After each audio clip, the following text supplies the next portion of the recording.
வித்யாலயாவின் 25ஆம் ஆண்டு ஒரு சிறப்பானதாக நடைபெற்றுக் கொண்டிருக்கிறது. 2ஆம் நாள் நிகழ்ச்சியாக மதிய பொழுதிலே இப்பொழுது நிகழ்ச்சிகள் தயாராக உள்ளது. இருந்தாலும் ஒரு இடையூறாக ராகவன் மாஸ்டர் கிட்ட ஒரு சின்ன ஒரு 2 நிமிஷம் கேட்டு நான் பேசுகிறேன். இப்பொழுது விஷ்ணுவர்தன் அவர்கள் அரங்கேற்றம் செய்தார்கள். அப்பொழுது அனைவரும் கவனிக்க முடியவில்லை.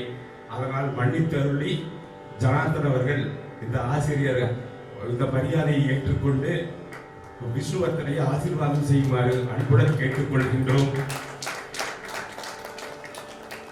அது அரங்கேற்றம்னா எவ்வளவு இருக்கும்னு தெரியும். மண்டபம் பிடிக்கணும், சமையல் பண்ணணும், மாஸ்க் பார்க்கணும்.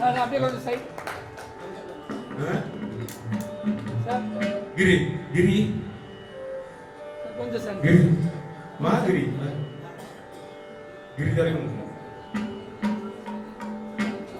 கிரிதம் சேர்ந்து பெற்று அதன் பின்பு வடசித்தூர்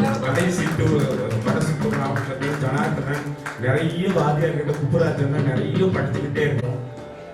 சின்ன குழந்தைய முதல்ல ஏத்துறப்போ இவங்கெல்லாம் வாசிப்பானா அப்படின்னு சொல்லி எத்தனையோ பேரை கிட்ட சொன்னாங்க.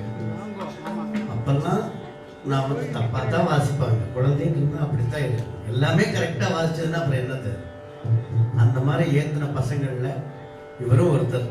ஆனால் இன்னைக்கு ஒரு அரங்கேற்றம் பண்ணுற அளவுக்கு வளர்ந்து நல்லா வந்திருக்காங்கன்னா அது பூமா சாஸ்திரிய சங்கீத வித்யாலயாவுக்கு கிடைச்ச வெற்றி.